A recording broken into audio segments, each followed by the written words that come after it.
Hey, what's up? What's going on, my peeps, my peoples? Let's talk about, the Real Housewives of Potomac season 2, episode 1. Like, okay, I just got through watching this and I was like, it seems like Karen doesn't have a friend in the world. Nobody's feeling Karen. Karen done burned some bridges that, none of the girls even feel sorry for her that, she is going through this tax problem because they feel like she's not being truthful and she's not being honest about the situation. And to me, it just seems like Karen can't be honest about the situation because part of her believes that she doesn't know about the situation, that her husband didn't tell her about the tax problem, but then they go back to the reunion where it shows that yes, he did let her know, and the reason why they moved away from Potomac. And then Karen says, no, we moved away because my parents were sick. And then Ray said, no, I just thought we was just moving downsizing and shit. So it kind of makes Karen looks like she's a liar. It kind of makes Karen look like she doesn't tell the truth or whatever. So it feels like, damn, Karen don't have any friends. I don't know who she's going to be filming with, but it seems like a lot of people don't have her back. And basically, she thought Robin had her back, but Robin went around telling people what Karen said to her. And so Karen says that she don't owe no money. She's still rich, and she gonna stay rich, and she gonna be rich. Order to owe the tax man $5 million, you gotta make millions, baby. I was like, oh no, she did not go there. So, anyways, so Robin spilling the beans last season, telling everybody what Karen said to her about the situation with Karen.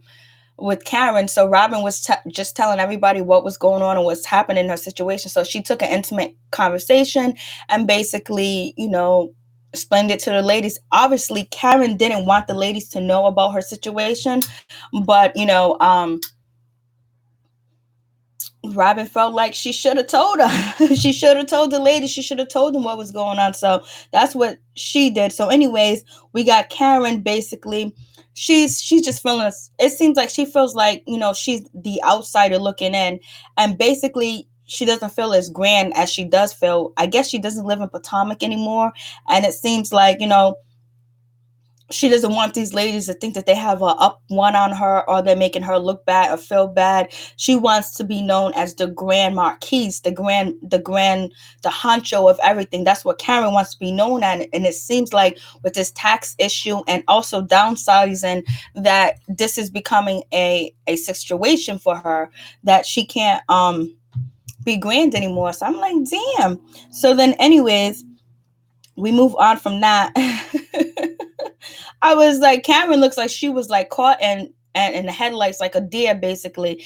It seems like she knows, but she doesn't want to tell anybody that she does know, or for legal reasons and legal purposes, she's not saying anything about the situation. But she does say that she can't really speak about the situation because it's still legal ramifications going on. And it also seems that's the same way that her husband Ray feels as well. But moving on from that, we get Gazelle. Gazelle, she meets up with Ashley, basically, and they're having a conversation, and she's letting Ashley know, don't leave him unless you're really ready to leave him, like it's over, unless it's really over, because if you still have some feelings for Michael, don't walk away from it, don't leave. And so we find out that Ashley is going to return back to Michael. They're going to try to work on their marriage or whatever. And basically, Gazelle was like, I seen your naked IG picture. She was like, oh yeah, oh no, I wasn't naked. Oh, then she was naked. Then they showed us her bare ass. I'm like, okay. So anyways, it is what it is with that situation. But right now, Gazelle, she's happy because she's dealing with this guy named Sherman. And supposedly Sherman is a millionaire. He got money. And basically, she can't go 2 days without seeing him. And she misses him. And she wants to be around him. And it seems like her kids are fond of Sherman as well. So we'll see how this relationship does play out. We also get to see Gazelle with, her makeup line. And basically, she's putting out makeup. And she has all different shades, colors and tones, basically for all array colors of indigenous people that are melanated. So I'm like, okay, I'm feeling this. So I'm gonna check out her makeup and see if it's actually good or whatever. But I gotta find some makeup. Basically, I gotta buy some makeup because I don't even have any. So I gotta learn a whole new journey about wearing a full face of makeup. Foundation, blush, and powder, and all that other good stuff. So, anyways, but when Gazelle, she's at the meeting over there with Ashley, she's all like, oh my goodness, this is the first time that since I met Ashley that, she's single and I'm with somebody, I'm with Sherman. It's almost like Gazelle was throwing it. It almost feels like Gazelle has some type of joy in that, like that she can say, hey, listen, I'm in a relationship and you ain't, and you young. I was just like, yo, for real, for real. It seems like these ladies be throwing mad shade at each other on the low, and they don't want to own up to the shade they be throwing. But Gazelle threw some shade that Ashley's single at this time of point or whatever, and then she got a man because she's with Sherman. She's been with Sherman for a year, and she's happy and she's certified. She met him at the gym. He used to be behind her while she was on the exercise bike or whatever, and looking at what she got. And basically, she said she gives Sherman everything. She gives him the two F's. She don't feed him, but she jumps on it. That's what she was doing. She was jumping up and down. She was like, I jump on that. I be jumping up on that. I be doing that. I be like, okay. So she seems like she's happy. She doesn't seem like she's miserable. She seems like she's at a good place. But Griselle seems like she'll be still pointing the finger at y'all if y'all ain't living right, if y'all ain't acting right or whatever. So we'll see what happens with her situation, how long her and Sherman stay together. They've been together for a year. And we'll see how her makeup line, comes to fruition or whatever. So it is what it is, but she's happy right now. And so then we have, Karen. Karen, she's sitting there. She's with her husband, basically, whatever, getting things ready, getting dinner ready, or getting snacks ready. And basically, she's confronting him like, and he got all the sad music going on. And basically, she was like, I didn't know about the tax thing. He was like, I did tell you. I did mention it to you. I did mention it to you. It was a bunch of years ago, but I did mention it to you. And he was like, you don't got nothing to worry about. We file our taxes separately.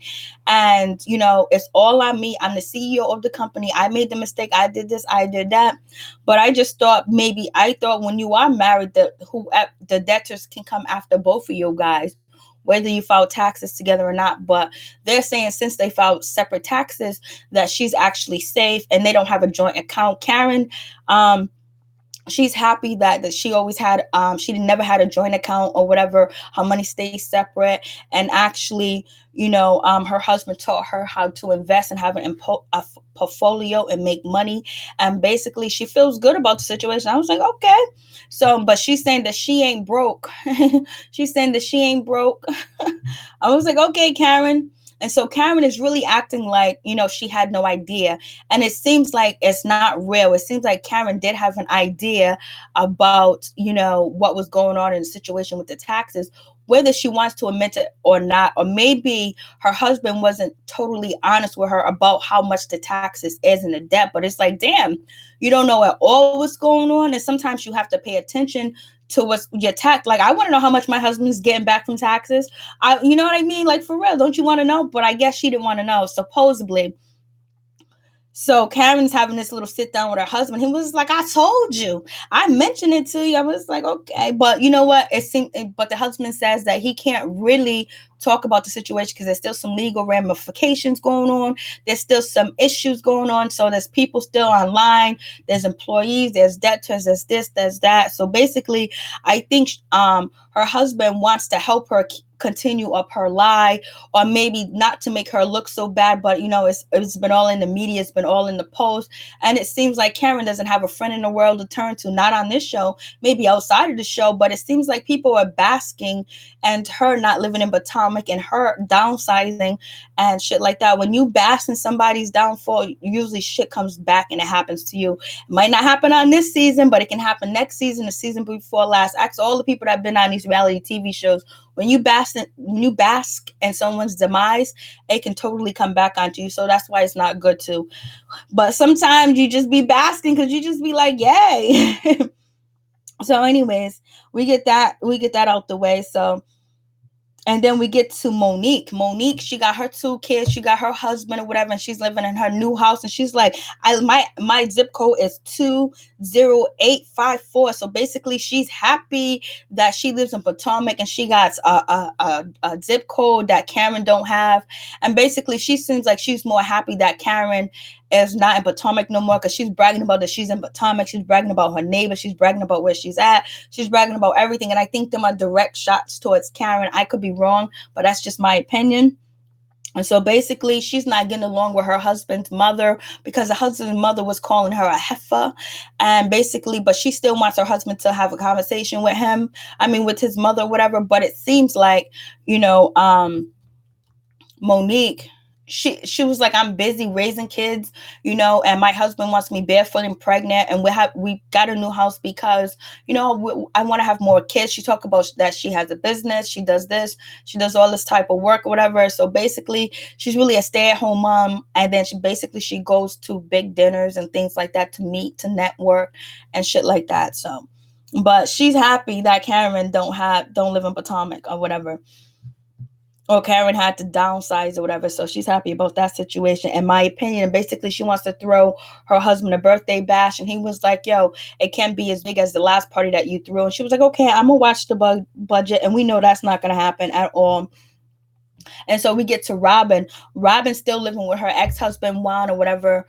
And I don't know what type of relationship that is. I don't know what they got going on, but they still having sex. They're still sleeping together, but they just can't get married. So if something does happen to him, whoever is in his will, whoever's in charge of his estate is going to get full reign of it. And she won't have so many different privilege as she does have now. I mean, as she did as a wife. And so basically, so hopefully he does have a will. And basically, they're really happy that he got a new job and he's coaching or whatever. So, they're playing house, but not really playing house. But they used to be married. They got kids. They do everything a married couple does, but they just ain't married. So it seems like, I don't know. I guess they want to work on their marriage. I guess they're trying to build their friendship back up. I guess they're trying to build something up. Or is it cheaper for her to stay in the same house as him with the kids so he can be around his kids and he can help support this and that instead of supporting two households and then paying child support? So it's probably, and plus he didn't have that type of money at one point in time, but now he has moved a step up and they got a new home and he's able to afford more things than he couldn't afford before. So I don't know if that's the reason why they're still together. And I don't know if they're both seeing people on the outside, but it doesn't seem like they still sleep in the same bed. But once he had enough, he can just walk away and tell Robin to get the hell out of his house, tell Robin to go, tell Robin to kick dust. And what claim of ownership does she have of anything? Is any of the house or any of the property that he just acquired in her name? Is it in both of their names? Because if he finds somebody along the way while he's over there coaching, where does that leave Robin at? And if Robin wants to leave him, she can leave him, but she's leaving with nothing, basically. So what happens if one of them finds somebody else? Like how do they do that? Like, do they have some unspoken commitment where they're not seeing anybody else? No one else is open. They can't have an open. No one else is invited into either Juan's life or Robin's life. Like, what's going on with that? So what about if Robin finds somebody? So can she just be outside dating and going on dates and spend the night somewhere else while the kids are there with Juan? Is that okay? Or is that something that is a no-no? Can Juan actually go outside and court a woman and date a woman and spend money on a woman now that he has the money? Because he really don't have to spend that much money on, Robin, because she's living in the house. She's living in the house. So he's saving money. He's absolutely saving money. So, but what happens if he does find somebody out there? What happens if he wants to date somebody out there? What is Robin going to do? Does Robin have can she get upset? Can she get mad? Do they have a relationship or do they not have a relationship? Or she just lived in excuse me, or she just live in pussy? What is it? What's going on? It doesn't make any sense, but I guess so. What if one finds somebody else? Does he kick Robin out? What happens with that situation? Or does he date another woman while Robin's in the house? And how would the other woman feel that he's still living with his ex-wife? Or can he do that? So it seems like if Robin or Juan finds somebody else, there's going to be problems. But it seems like it'll be more of a problem for, Robin if Juan finds somebody else, because then if the other woman presses, can have her move out the house, but then that goes child support, that goes this and that. So it seems like somebody's feelings is going to get hurt if one of them finds somebody else or start dating somebody else. Or maybe they're both open to it. Who knows? They might bring the nanny in. They might bring somebody into their relationship. I don't know. It just sounds really weird. And it sounds like neither one of them want to move on from each other, but they just feel like at this time and point, it's not a good thing to get married. But if you playing house, living like you're married and everything, why not get it in documentation just in case something happens or something goes wrong? So anyways, moving on from that, so they're happy, he's coaching, he's glad. And so basically, Robin brings up to her ex-husband Juan that, I gotta go see Karen, this and that, or whatever, and she's not truthful, I gotta deal with that drama. And he was like, yo, just support her. Maybe she doesn't want to tell you her real truth, maybe there's some information she doesn't want to tell you, so just support her in her time of need or whatever. And so Robin doesn't hear anything Juan says. That's probably why they're divorced in the fucking first place. So anyways, she doesn't do any of that. So then we get to Gazelle. She's dealing with her kids. She's Gazelle looks really happy. She looks like she is enthralled in her life. Like she looks like, she's pushing the full throttle of happiness.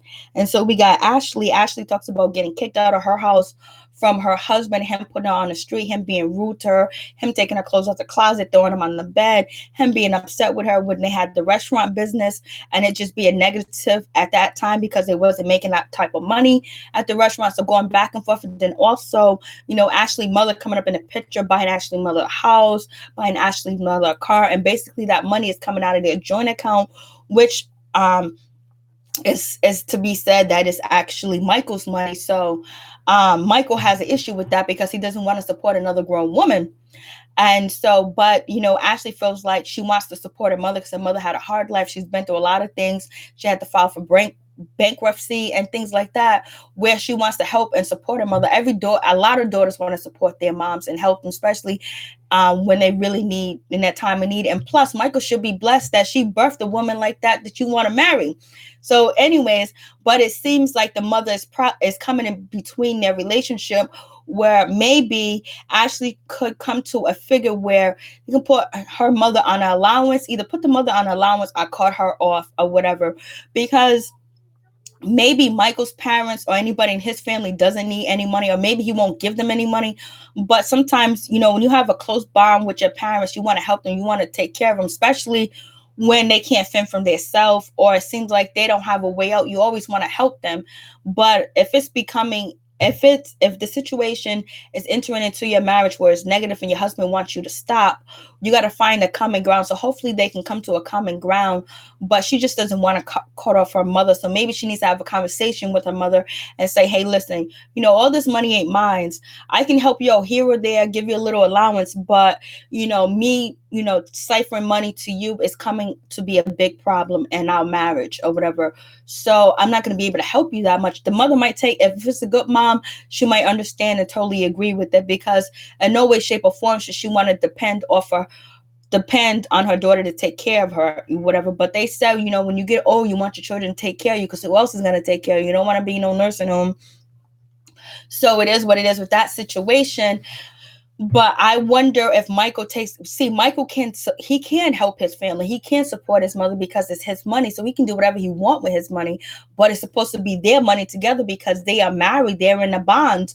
But if it's causing a problem, they have to find out a common ground to work it out. And I hope the mother is going to be susceptible to Ashley not being able to give her this amount of money or whatever. But, a lot of people say, like, if I was Ashley, I wouldn't go back to him. The way he treats you, the way he threw you out like you was a second-class citizen, the way he threw your clothes out and all this other stuff. But it is said that they don't have a prenup, and basically she has to stay with him for either from 3 to 5 years or 5 to 10 years, so she can actually get half if she actually needs to get a divorce. So Ashley is not stupid. She's smart. Her mother raised her right. So whenever they do get a divorce, Ashley can fully take care of her mother when she needs to.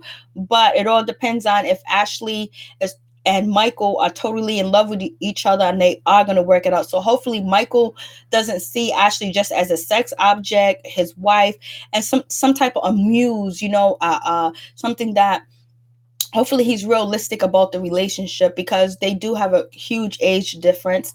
And I don't know how much Ashley does love Michael, and I don't know if it's for the money, if it's for the ducats, or she's actually attracted to him, she actually loves him. Does she love him because she loves him, or does she love him because of what he does for her and what he can do for her and how he can make her life differently? So sometimes you can fall in love with a person that is able to do A, B, C, D, E, F, G for you. You can fall in love with them because you're like, damn, like you're my everything. Like you do this for me, you do that. But when you can't do that for them, the question is, do they still love you?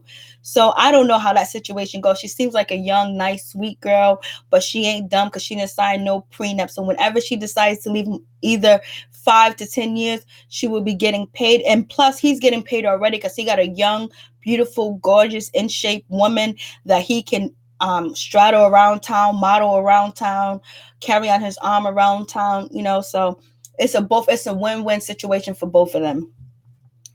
So she moves back in with Michael and they're gonna try to work it out, but he really seems like he doesn't want her to be with around her mom. But I wonder if he doesn't want her to be around her mom, or is he just doesn't want her to give her money, because it's one thing when you don't want her to be around her mom, because that means you're trying to isolate her from her environment and the people that love her, which sometimes is a sign of abuse. So we'll see if he doesn't want her just to give money, or he doesn't want her to actually have a relationship with her mother. So Ashley would have to make some choices, but make the right choice, Ashley. So, anyways, it is what it is. And then we get to Robin and Karen. They meet up, and basically it doesn't go too well because Robin lets Karen know that she's been spilling the beans. She's been telling all the girls what happened and the conversation that they had, and Karen is pissed. She's upset about it, and she thinks she's two-faced and low down and dirty for doing it. And she said, "Baby, you broke. You don't even got a man. You go home lonely. You live home lonely." And she's throwing shots at Robin, because Robin is actually not married to the man that she's with, and he has a really busy schedule and a really busy job. So them shots can be taken. But I'm gonna say Robin doesn't come off as very sophisticated. But she ain't no dummy, because she still got, Juan there supporting and taking care of her and the kids. And basically, she's not doing it all by herself. She got him there with her. So anyways, Robin wants Karen to own up to, hey, listen, you knew something. Don't be playing these games. The Washington Post, this person, like, it's been posted on a blog. It's been posted everywhere. Like, we're not supposed to read this. Karen's like, what is that effing blog to me? And then, Robin was like, it was on the Washington Post. And so then Karen was like, well, you should work for the Washington Post because you bigging them up like this. I was like, Then Karen started looking crazy and weird, and all the plastic surgery she had started showing. I was just like, damn. And she was like, I got them. I made millions to lose millions. And so basically she calls her out, and it is what it is with that situation. I'm like, damn. So now we see that Karen doesn't have a friend in Robin at all. And it seems like Gazelle, Monique, Robin, and Ashley ain't really feeling Karen at all. But we'll see what happens. Let's see if they have a kumbaya moment or whatever. And it seems like, Karen is actually like, who can Karen Lyon is almost like, the Sheree Woodfield of Real Housewife of Atlanta. Anyways, I'm out. Peace, one love. Please like, comment, subscribe, share the video. Be greatly appreciated. From the bottom of my heart, my peace, my peoples. This is Mary Jane. Thank you, my peace, my peoples. Peace.